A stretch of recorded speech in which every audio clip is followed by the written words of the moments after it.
काम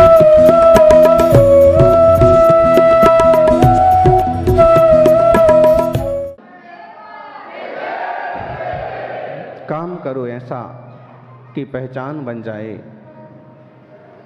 काम करो ऐसा कि पहचान बन जाए, हर कदम चलो ऐसा कि निशान बन जाए।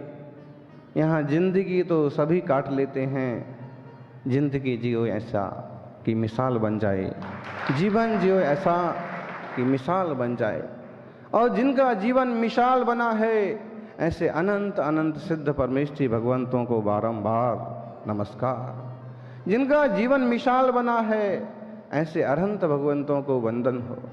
और आज भी जो मिसाल के तौर पर याद किए जाते हैं, पूजे जाते हैं, ऐसे चलते फिरते तीर्थ तुल्य आचार्य भगवंतों को वंदन हो। उपाध्याय परमेष्ठी और रत्नत्रय की मूर्ति मुनिराजों के चरणों में बारंबार वंदन हो। वे श्रावक धन्य हैं, वे गृहस्थ भी धन्य हैं, जिनने अपने जीवन को देवशास्त्र गुरु की सेवा में समर्पित करके की मिसाल बनाया है, जिनने अपनी दान, अपनी पूजा, अपनी गौरव गरिमा से श्रावक धर्म को जीवन में स्वीकार करके समाज को गौरवान्वित किया है। आत्मार्थियों, श्रावक के 8 मूल गुण और सिद्धों के 8 मूल गुण, जिसके जीवन में श्रावक के 8 मूल गुण नहीं आए, उनके जीवन में कभी सिद्धों के 8 मूल गुण नहीं आ सकते। और जिनके जीवन में श्रावक के 8 मूल गुण आए, उसके जीवन में कभी न भी सिद्धों के 8 मूल गुण जरूर आएंगे, बिल्कुल आएंगे। शुरुआत तो हो गई, मध्य मास मधु का त्याग किया है, अहिंसाणुव्रत, सत्याणुव्रत, आचौर्याणुव्रत, ब्रह्मचर्याणुव्रत, परिग्रह, परिमाण अणुव्रतों का पालन कर रहा है। विधायक जी, कैसी भी स्थिति हो, जीवन में सदाचार और शाकाहार हमेशा बना रहना चाहिए। इंसान औरों पर दया करे, दान करे, इससे बड़ी और इंसानियत क्या हो सकती। हम चाहे छोटे अवस्था में हों, चाहे गरीब हों, चाहे अमीर हों, चाहे प्रतिष्ठित हों, चाहे अप्रतिष्ठित हों, लेकिन हमारे अंदर इंसानियत हमेशा जीवंत रहना चाहिए, दया करुणा हमेशा जीवंत रहना चाहिए। सिद्धों के 8 मूल गुण पाना है तो श्रावक के 8 मूल गुण स्वीकार करो। सिद्धों के 8 मूल गुण, कभी कोई आत्मा हमारे बीच में था, संसारी था, और उसने सम्यक पुरुषार्थ किया और आज सिद्ध बन गए। बोलो, हरेंद्र भाई भी तो कभी साधारण इंसान थे, आज विधायक कह रहे हैं आप लोग। बोलो,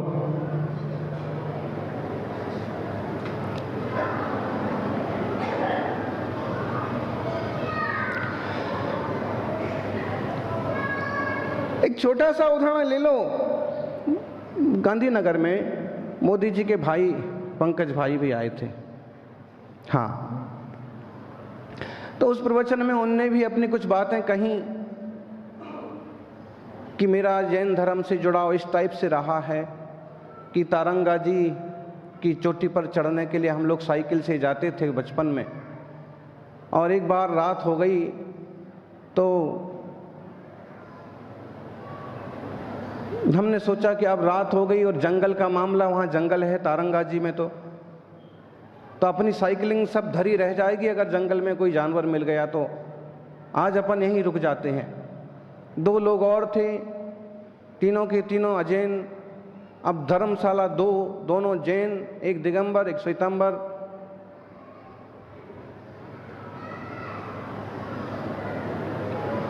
तो धर्मशाला में हम पहुंचे,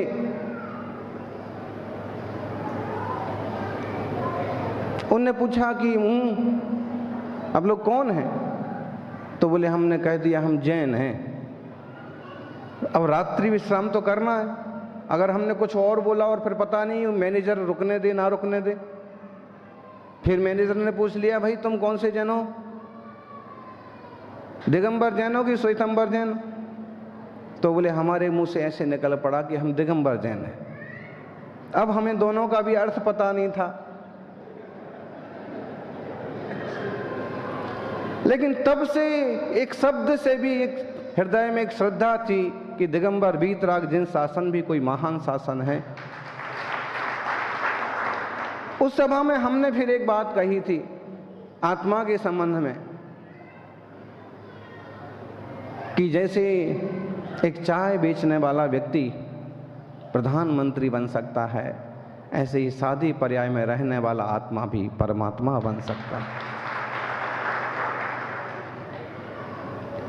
आत्मा विकास करता है, शुद्ध होता जाता है, तो वह भगवान बन जाता है। महावीर स्वामी किसी जन्म में आदिवासी थे, किसी जन्म में भील थे, किसी जन्म में, हमें कोई दुख नहीं है कि हम ऐसा बोलें और किसी को बुरा लगे, क्योंकि बुरा लगने की बात नहीं है। उनका जो भूतकाल है वो है।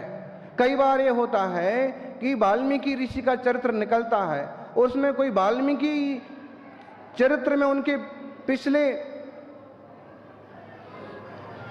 उनके गृहस्थावस्था के, उनके अपने जीवन के जब चरित्र निकालता है कि बहुत खतरनाक व्यक्ति थे, ऐसे थे, तो कुछ लोगों को बुरा लग जाता है और वो झगड़ा करने को तैयार हो जाते हैं कि हमारे ऋषि को ऐसा कैसे बोला। जबकि हम महावीर स्वामी के लिए कह रहे हैं कि वो भी किसी जमाने में, किसी भाव में, ऐसी पर्याय में थे। एक आदिवासी भी पुरुषार्थ करे तो आदिनाथ बन सकता है, एक इंसान कोशिश करे तो भगवान बन सकता है। आत्मा पवित्र होकर के, प्योर होकर के ही तो प्रभु बनती है। इसलिए वाल्मीकि ऋषि के चरित्र को सुन करके लोगों को नाराज नहीं होना चाहिए, अपितु ये समझना चाहिए कि कैसे वह विकास करके ऐसे ऋषि बने, ऐसे रामायण के रचयिता बने। सज्जनों, सिद्धों के 8 गुणों के 8 अर्घ चढ़ाए गए। कौन कौन से 8 गुण होते हैं? अपने में हैं, अभी हाल हैं वो सबके सब गुण, लेकिन थोड़े थोड़े प्रकट हैं। दीपक जैसे जगमग जगमग कर रहा है, वैसे अपने गुण भी थोड़े थोड़े हैं। बोलो, ज्ञान है आप में कि नहीं है? कैसे मालूम पड़ा कि आप में ज्ञान है? सम्मत्यनान दंसण बीरी सोमम तयवागणम अगुरुलवमब्बावाहम 8 गुणा होंती सिद्धाणम। सिद्ध भगवान में 8 गुण हैं, तो ढेरों गुण, लेकिन मूल रूप से गिनाते हैं 8 गुण। जैसे अपन कभी विशेषता गिनाओ, चुनाव में जब लोग खड़े होते हैं, अभी चुनाव तो सब तरफ चलते ही हैं, प्रतापगढ़ में भी थे। उस समय किसी ने एक ऐसा व्यंग्य लिखा, वो क्या लिखते हैं उम्मीदवार के सामने? जुझारू, कर्मठ, सुशिक्षित, ईमानदार और नेक दिल उम्मीदवार को चुनिए, फिर नाम रहेगा। ठीक? तो किसी ने एक व्यंग्य लिखा कि अगर ये चुनाव ना आए होते तो हमें पता ही नहीं पड़ता कि हमारे शहर में इतने सारे नेक दिल इंसान, इतने सारे उदार मना, इतने सारे शिक्षित और कर्मठ कार्य करता है। अच्छा हुआ कि चुनाव आ गए और हमें मालूम पड़ गया कि ढेर सारे लोग हैं। और आपका अपना बेटा और आपकी अपनी बहू, तो जैसे इस चुनाव के समय अमुक व्यक्ति में और भी गुण हो सकते हैं, लेकिन कुछ गुणों का उल्लेख कर देते हैं कि इनमें ये गुण है, अच्छा व्यक्ति है और आप चुन सकते हो। ऐसे ही सिद्ध भगवान में हैं तो अनंत गुण, लेकिन 8 मुख्य गुणों को बताते हैं कि सिद्धों में ये 8 मुख्य गुण हैं। इस आत्मा के संपूर्ण गुण प्रकट हो गए हैं। और हे ज्ञानी, कोशिश करो तो तुम्हें भी मिल सकते। सम्यक तो सच्ची श्रद्धा, मोह हो गया तो सम्यक 2 गुण प्रकट हुआ। दर्श मोह चारित्र मोह के मूल नाश से जो पाया, समकित गुण वह भी सिद्धों में, वो ही मेरे मन भाया। दर्शन मोहिनियाँ, चारित्र मोहिनियाँ, ये सब विकार नष्ट हो गए, मिथ्यात्व नष्ट हो गया, सम्यक तो गुण प्रकट हुआ। ज्ञानी मोह टूटता है तो मोक्ष मिलता है। जब तक मोह नहीं टूटता है तब तक मोक्ष नहीं मिलता है। मोह का मतलब है पर पदार्थों में एकत्व करना, जो मेरा नहीं है उसे मेरा मानना, जो हमारा नहीं है उसे हमारा मानना। ऐसा भ्रम रहता ही है। देह दृष्टि कितनी खतरनाक पड़ी हुई है, बोलो कैसी देह दृष्टि पड़ी है। देह ही सब कुछ है। शरीर की सुरक्षा के लिए तो सारी कोशिशें हो रही हैं।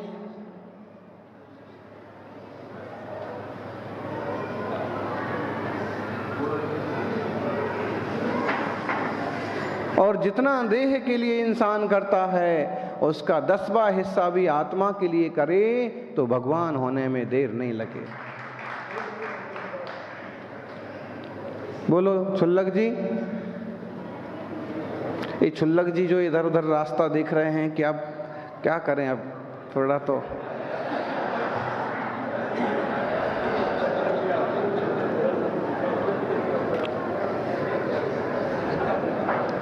क्या करेंगे हैं? फिर भी आप देखो कि जो समकिति है, समदृष्टि है, देशवृत्ति है, उसका इतना तो निश्चित हो गया कि 24 घंटे में केवल एक बार ही उसको आहारचर्या करना है। सबसे पहले मिथ्यात्व टूटे तो सम्यक दर्शन गुण प्रकट हो, सम्यक दर्शन गुण प्रकट हो तो देशव्रत की भावना हो, देशव्रत प्राप्त हो तो कभी महाव्रत आए। कितनी प्रतिमा ले रहे थे शिरीष भाई? कल तो वहां पड़गान हुआ और बाहर निकलने लगे वापस एक कमी के कारण से। तो आप जो नियम दो, आप व्रती बना दो, 2 प्रतिमा ले लेंगे, ये कर देंगे। अरे भाई 2 प्रतिमा ले लो, बहुत अच्छी बात है, लेकिन 2 प्रतिमा लेना, पालन करना थोड़ा कठिन काम है। देशव्रती बने, महाव्रती बनो। सम्यक गुण, सम्यक गुण माने परिपूर्ण श्रद्धा, आत्म तत्व की श्रद्धा, तत्व की रुचि, स्वरूप की दृष्टि। ज्ञानी केवल देह दृष्टि में नहीं जीना। बोलो मैं कैसा, मैं सुंदर हूं, मैं असुंदर हूं, मैं अमीर हूं, मैं गरीब हूं, इस टाइप का भेदभाव बहुत कौन करते हैं? देह दृष्टि वाले। सम्यक दृष्टि भी भेद तो करता है, लेकिन जानता है कि जो मैं कह रहा हूं असद्भूत व्यवहार नैसे कह रहा हूं, शुद्ध निश्चय नैसे मैं ऐसा कुछ भी नहीं हूं। आप लोगों को नए निक्षेप समझता है, घाटोल वालों को समझना चाहिए। हम तो बहुत पहले सुनते थे कि घाटोल में सारे ज्ञानी रहते हैं, इसलिए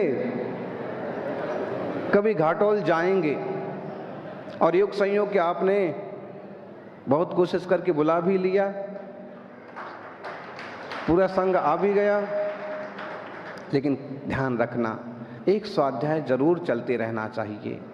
एक ना एक चिंतन हमेशा चलते रहना चाहिए। चलता है अच्छी बात है, सबको सम्मिलित होना चाहिए और चर्चा में सम्मिलित होना चाहिए कि जो आप पंचलब्धियों की बात कर रहे हैं ये क्या चीज है। एक क्षयोपशम लब्धि क्या है, ये विशुद्धि लब्धि क्या है, देशना लब्धि क्या चीज है, प्रायोग्य लब्धि क्या है, कर्ण लब्धि क्या चीज है। और जब आप थोड़ा सा चर्चा करेंगे तो मालूम पड़ेगा कि इन पंच लब्धियों के बिना सम्यक दर्शन की प्राप्ति भी नहीं होती। सबसे पहले क्षयोपशम, आंख कान नाक मुंह सब है। भील की पर्याय में महावीर का जीव गुरुदेव की देशना लब्धि सुनता है। क्षयोपशम तो उसका था, आंखें, कान, नाक, मुंह, बुद्धि, मन, समझ सब है। विशुद्धि भी उसकी इतनी बढ़ गई, जब उसकी पत्नी कालिका ने कहा कि लगता है कि जंगल के देवता हमें दर्शन देने आए हैं। उन्हें क्या मालूम था कि दिगंबर मुनि होते हैं, जंगल में तपस्या करते हैं, वीतरागी होते हैं, किसी से डरते नहीं हैं, शेर से भी नहीं डरते, भूत से भी नहीं डरते, और वे डरते हैं तो केवल विभावों से डरते हैं, दुर्भावों से डरते हैं। उसने भी यही कहा कि हमें लगता है कि जंगल के देवता दर्शन देने आए हैं। उसकी विशुद्धि भी बढ़ गई। अहो सौभाग्य! और योग संयोग देखो, केवल एक भील भीलनी के निमित्त से सागर सेन मुनिराज बोल भी पड़े। वहां सूर्योदय हुआ और अंधेरा खत्म होते ही मुनिराज के वचन भी खिर पड़े, आशीर्वाद दिया और फिर क्या कहा? बोलो ज्ञानी। हे भाई, हे भव्य, मांस का त्याग कर।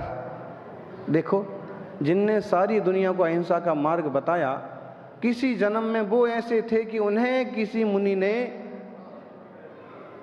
सत्संग में उपदेश दिया, और वो क्या कहता है? जीव मेरे से नहीं हो सकता, जंगल में रहता हूँ, भील हूँ, इसी ढंग से तो मेरा घर चलता है, इसी से तो मैं पेट भरता हूँ। भाई कुछ तो कर। तू कौए के मांस का त्याग कर सकता है? बिल्कुल, ये तो कभी जरूरत ही नहीं पड़ती है। ये नियम ले लेता हूं और कोशिश करूंगा ज्यादा से ज्यादा नियम पालन करूं। उस जन्म में लिया गया वो नियम, देशना लब्धि यहां से चालू हुई। चूंकि अभी इसको सम्यक दर्शन नहीं हो रहा है, लेकिन देशना तो मिल गई। पिछले भाव की देशना भी इस भाव में सम्यक्त्व में कारण हो सकती है। तन्निसर्गाद अधिगमाद्वा, जो ये बात कही है, निसर्ग से, अधिगम से, उपदेश से सम्यक दर्शन होता है, ये तो बात ठीक है। लेकिन बिना उपदेश से भी सम्यक दर्शन होता है क्या? तो उसमें सिर्फ इतना सा ही अर्थ करना है कि उस जन्म में उपदेश नहीं मिला होगा, किसी ना किसी जन्म में उसको देशना लब्धि जरूर मिली होगी, तो उस जन्म में सम्यक्त्व में निमित्त बनेगा। देशना लब्धि है, प्रवचन चल रहे हैं वर्तमान में। मुनिराजों के वचन भले टोटल और तुरंत आपको देशना दे करके प्रभावित कर पाए ना कर पाए, लेकिन तीर्थंकर के समो क्षण में जाने वाला कोई भी खाली हाथ नहीं जाता।